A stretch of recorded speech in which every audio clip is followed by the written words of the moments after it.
Bagaimana sih sebenarnya dengan proses penuaan ya, dan apakah semua orang yang lanjut usia itu pasti sakit-sakitan? Jadi di kedokteran ada istilah yang namanya geriatri. Jadi pasien geriatri itu adalah pasien yang lanjut usia, biasanya usianya di atas 60 tahun ya, 60 tahun ke atas, dan memiliki lebih dari satu penyakit komorbid. Jadi apa yang sebenarnya terjadi pada tubuh pasien-pasien yang mengalami proses penuaan atau yang sudah lanjut usia?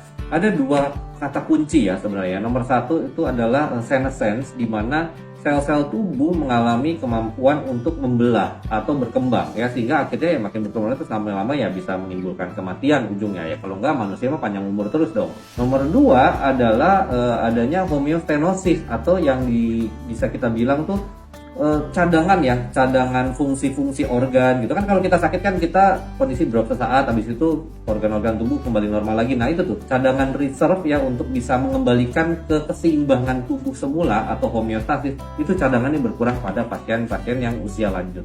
Selain itu, pada pasien-pasien usia lanjut banyak terjadi perubahan fungsi ya dan kemampuan organ-organ tubuh. Saya sebutin yang beberapa yang cukup penting deh ya.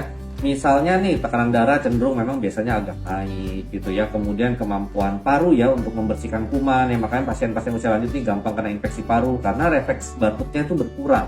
Kemampuan bulu-bulu halus atau silia di saluran napas untuk mendorong keluar iritan, debu-debu, kuman itu juga berkurang. Kemudian juga fungsi ginjal pasti seiring bertambahnya usia itu juga menurun. Bahkan ada yang bilang begitu di atas 40-50 tahun, setiap tahun itu turun 1%.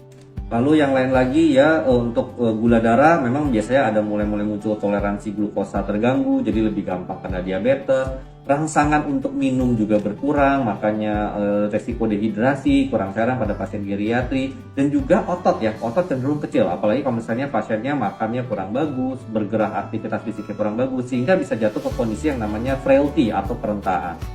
Jadi gimana sih caranya menua dengan sukses, dengan sehat? Ini tipsnya.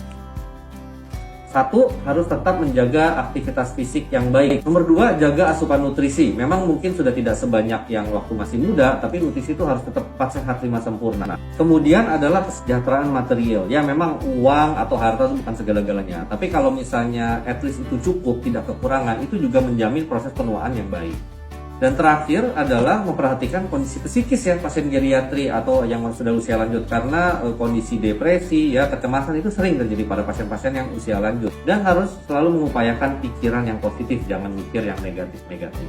Yang terakhir tentunya jagalah vitalitas spiritual. Jadi kehidupan rohani yang baik juga akan menjamin proses penuaan yang sukses. Semoga info ini bermanfaat. Salam sehat, salam waras, selamat menua dengan sukses.